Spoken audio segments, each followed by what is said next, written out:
2022 में प्रक्रिया शुरू की गई, जिसमें आरक्षण के प्रावधान से लोगों को वंचित रखा गया और इस कारण से यहाँ के जो सुयोग्य बार कोटे से जो नियुक्ति होनी थी उसमें एससी, एसटी, ओबीसी को संवैधानिक प्रावधानों के तहत जो आरक्षण का लाभ मिलना चाहिए था उससे वंचित रह गए। यह खुल्लम खुल्ला इन वर्गों के लिए जो संवैधानिक अधिकार प्राप्त हैं उसका उल्लंघन हो रहा है। Jharkhand superior judicial services conditions rule 2001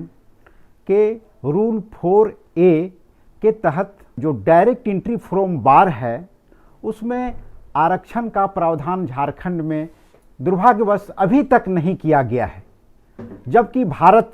के लगभग सभी राज्यों यथा पूर्ववर्ती राज्य हमारा जो बिहार है वहाँ भी 2016 से जिला जज की नियुक्ति में आरक्षण दिया जा रहा है। उत्तर प्रदेश में है, दिल्ली में है, छत्तीसगढ़ में है, मध्य प्रदेश में है और भी देश के अन्य राज्यों में है। झारखंड का गठन यहाँ के सर्वांगीण विकास और हर क्षेत्र में लोगों की समुचित भागीदारी हो, इस ख्याल से इसका निर्माण हुआ था। लेकिन न्यायिक क्षेत्र में दुर्भाग्य की बात है कि फुल कोर्ट में सैद्धांतिक सहमति बनने के बावजूद भी कि आरक्षण जिला जज की नियुक्ति में दिया जाएगा, लेकिन आज तक आरक्षण नहीं दिया जा रहा है। इस वास्ते माननीय सर्वोच्च न्यायालय में एक एसएलपी दायर किया गया था, जिसके आदेश में 22 सितंबर को ये कहा गया कि आप माननीय झारखंड उच्च न्यायालय के मुख्य न्यायाधीश के समक्ष आप अपना रिप्रेजेंटेशन दें। और माननीय सर्वोच्च न्यायालय ने उम्मीद जताई थी कि माननीय उच्च न्यायालय इन वर्गों को समुचित प्रतिनिधित्व मिले और आरक्षण की व्यवस्था होगी, इस पर गौर करने को कहा था। उस एसएलपी में पारित आदेश के आलोक में 13/10/2022 को माननीय मुख्य न्यायाधीश झारखंड उच्च न्यायालय के समक्ष मेरे मुवक्किल श्री दिनेश चौधरी ने अपना रिप्रेजेंटेशन माननीय सर्वोच्च न्यायालय के आदेश के आलोक में समर्पित किया, लेकिन आज तक उस पर किसी तरह की कोई कार्रवाई नहीं की गई है। गौरतलब यह है कि एक और माननीय न्यायालय का फुल कोर्ट यह सैद्धांतिक रूप से कहते हैं और ये आदेश में भी आया है, जो 6 मार्च 2019 को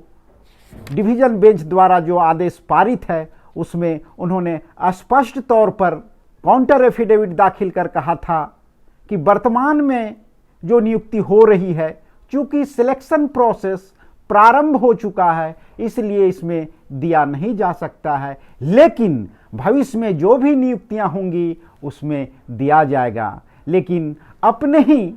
स्टैंड के विपरीत उसके बाद भी नियुक्ति 2022 में प्रक्रिया शुरू की गई, जिसमें आरक्षण के प्रावधान से लोगों को वंचित रखा गया और इस कारण से यहाँ के जो सुयोग्य बार कोटे से जो नियुक्ति होनी थी उसमें एससी, एसटी, ओबीसी को संवैधानिक प्रावधानों के तहत जो आरक्षण का लाभ मिलना चाहिए था उससे वंचित रह गए। यह खुल्लम खुल्ला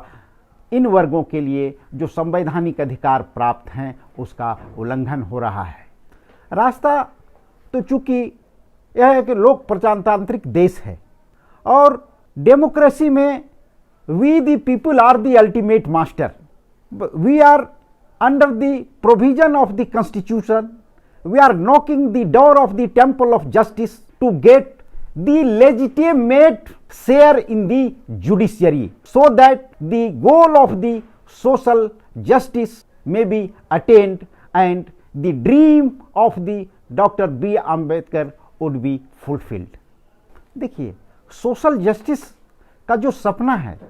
उसको पूरा करने की जिम्मेवारी देश के जो भी प्रबुद्ध वर्ग हैं और जो भी स्टेक होल्डर्स हैं उनके कंधों पर यह जिम्मेवारी है और उनको संविधान के प्रावधानों के अनुसार उनको अपने दायित्वों का निर्वहन करना चाहिए। क्योंकि justice S Fazal Ali, retired judge of the Supreme Court of India, once upon a time has said, judges are the repository of people's confidence. Therefore, it is our pious duty to preserve the people's confidence, because the glory and gravity of the institution exist on the faith of the common man, and therefore it is pious duty of each of the stakeholders of the democracy to implement the provisions of the Constitution of India for the welfare of the people to attain the goal of the social justice of the constitution maker. समस्या का समाधान supreme court के आदेश के आलोक में प्रार्थी दिनेश चौधरी द्वारा जो representation माननीय मुख्य न्यायाधीश के समक्ष दिया गया है, पुनः एक अनुस्मरण पत्र रिमाइंडर के माध्यम से उनका ध्यान आकृष्ट किया जाएगा और उसके बाद भी अगर जो संवैधानिक अधिकार हैं उस पर अमली जामा नहीं पहनाया जाएगा तो फिर न्यायालय का दरवाजा खटखटाया जाएगा, क्योंकि लोकतंत्र में न्यायपालिका ही नागरिक अधिकारों का अभिभावक है।